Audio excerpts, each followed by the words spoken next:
Hey, just wanted to get this out of the way, quick face reveal. So yeah, take it in, and let's jump into the video essay.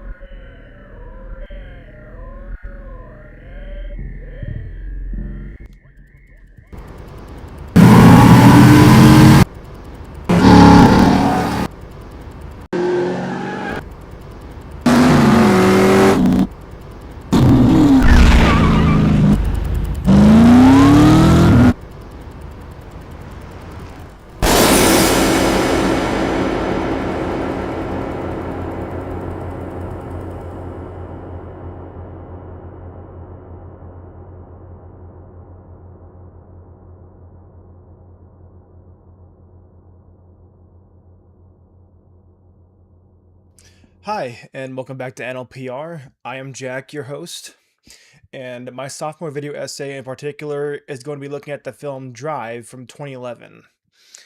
My theory for this is that Driver, played by Gosling, survives in the end due to a deep metaphor of a double life. Like, a way to explain this and support it is that Driver literally lives a double life in the film.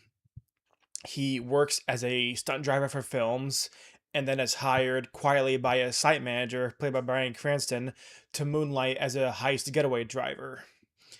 And throughout the film, we constantly see his iconic scorpion jacket, and it is likely that it is supposed to highlight his transition into the moonlight mindset, but then gradually fades into just that mindset so that he can keep himself alive in the end. And so, back to explain the deep metaphor, the reason Driver is able to survive at the end is because he fully molds into the Scorpion Jacket ego. It's not that he wants to. So, yeah, it's not that he wants to, it's just either that and live a life of fighting or die in that parking lot. And with that, we are shown, but do forget, that despite the premise of Drive being that he is a getaway heist driver and stunt driver, we see only two robberies in the whole film. The first successful one, which confirmed someone from the heist was killed later on. You drove me and my brother back from Palm Springs. I spent 6 months in jail. My brother, he got himself killed. And the Valley heist with Standard. And that one is not only incomplete, but it fails. And it's likely showing the double lives colliding as one. And an obscured metaphor in Drive that is hard to pick up on is that with the two heists featured in the film, it seems that the first robbery is only successful because there is not enough narrative risk for Driver, if that makes sense. But the Valley heist he does with Standard is failed because it's the true marker of the Scorpion Jacket. Although it is heavy irony that during both the heists, we never actually see the Scorpion design on the back of that jacket. We only see the silver white part of the jacket. But back to what I was explaining of the true marker. What it means is that the first heist is like us seeing Driver get his tutorial out of the way, and we could say he's done like many heists, but for us, the audience, this is all we know about. And it seems appropriate to say that the Valley heist went wrong because he simply was doing it for Irene, not for Standard. Driver didn't care about actually getting Standard out of the prison money situation. He just wanted to further cement trust with Irene. Now, this is layered, but essentially what I'm saying is that the intro heist was actually a test. The Valley heist was too dangerous from the start. Now, am I saying Driver does survive at the end? No. It is ambiguous by design. It is never confirmed. Yet, from what I gather about his character in the film itself, is that his behavior and mannerisms point to him being able to live after everything that happens at the end. On top of that, his scorpion jacket is heavy symbolism of armor and a choice to keep moving on, but with the knowledge that he's always looking over his shoulder, as Bernie says at the Chinese restaurant to him. For the rest of your life, you're going to be looking over your shoulder.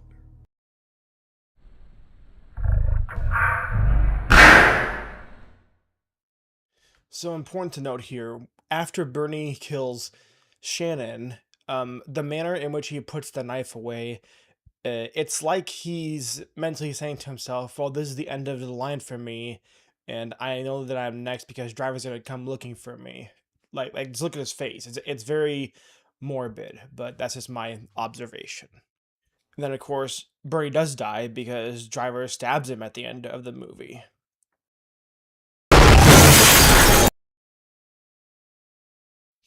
So here is a complicated web to sort out, but once it is sorted, it really makes it a lot easier to understand the lore of Drive, if you will. First, we have Driver and Blanche go to this particular motel. When Driver steps out of frame for a moment, we don't explicitly see this, but we do hear Blanche dialing on her phone. And then it shows Irene is in dissociation. Um, and that is while Driver is outside and calling Benicio in an attempt to talk to Irene.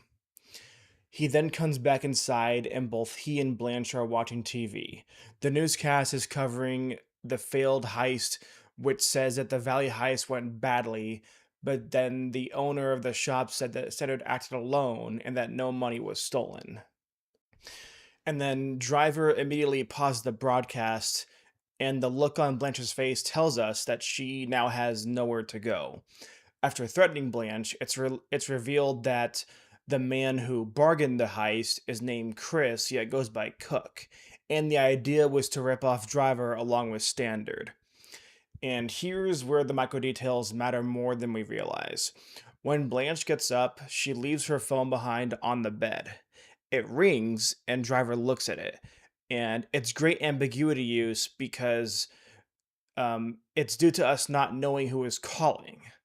But we can assume it's either Cook or someone way above Blanche coming to clean house.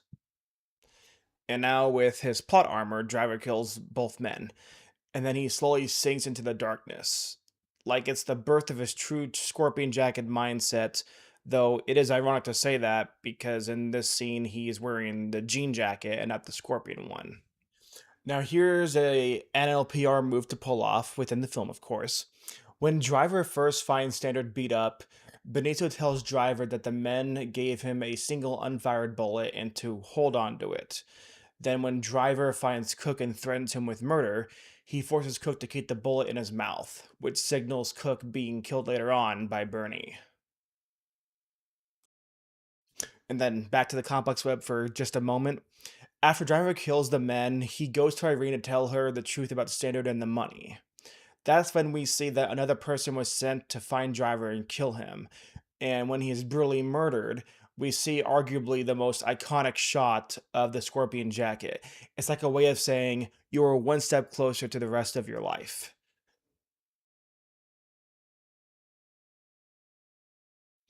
And now I am throwing us right back into the previous web. So when Driver's at the strip club or penthouse or whatever it is, we see him overpowering Cook just like what Cook tried to do so desperately with Driver at the waterfront scene to negotiate the Valley heist. I say that specifically because the whole time Driver is detached from the job, and Cook tries hard to find power over him, and we know this by the smug look on his face. But then it all goes to hell for Cook after that because we can assume in this scene that Shannon told Driver where Cook was because Shannon asked for any information on Chris, and Blanche's words resurface on Chris being Cook. And I know lots of times saying Cook, but it was going to get annoying either way. So now we watch Driver go to where Cook is and get back to this move of putting the bullet in his mouth because now he's in full power over Cook. So now I can't show too much and I have to blur it out because, for one, it's a lot of nudity, and two, all the other goodies of copyright that come with this stuff. But we then see Driver get Cook to call whoever's money is in his possession, and then Cook yells, "Somebody get Nino on the phone." It's complex, but again, we can assume the plot twist starts here. It's that Shannon does employ Driver for these heists. It's just that the issue is that Shannon did not know his longtime friend Nino was the kingpin, and he worked alongside Bernie and Cook and the other dead men. So what's happening here is that It's hard to dissect and can be tied off as ambiguous, but the point is that Cook was either hired by Nino or someone else to kill Standard and then take the heist money. And now, since Driver unknowingly uncovered the whole web of partners, Nino and Bernie decide to clean house and kill everybody who might know. The layered part here is that Blanche is killed due to what we can comfortably assume as it's because she talks too much and the partners figured to wipe her off because she's too risky to keep around in the long run. Cook is killed because he's too overly confident around everybody, starting with Driver, which does not work, and then at the penthouse, and then with his bosses Bernie and Nino, because he is too convinced he can bargain his way out of trouble. Shannon is killed because he is the only one who employs Driver and knows far too much. Also worth noting, the first heist is successful in a narrative sense because Shannon helps supply the car from the get go. With the Valley heist, Shannon didn't know and Driver stole his own car for it. And then once Driver finds Shannon's dead body, he hunts down Nino to murder him by drowning. Then he calls Bernie, and then they meet at a restaurant to talk about how all this ends. And then Bernie attempts to kill Driver, but then Driver kills Bernie first. And now it's all circled back into the theory, which is that Driver survives in the end. And let me be clear, we really don't know if Driver is still alive or not.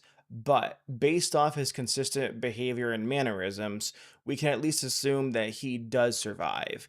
And narratively speaking, he molds into the Scorpion Jacket mindset fully to survive in the end if he does. And with that, that concludes my essay for the 2011 film Drive with all the theory evidence that I can think of. Now, while I was at it, wanted to end this with an NLPR move that it turns out because of Gosling's performance in Drive, um, it helped him get cast as Agent K in Blade Runner 2049, which is why I'm showing both at the same time right here to illustrate that his acting as Driver helped solidify his acting as a replicant in 2049. Just a little fun fact.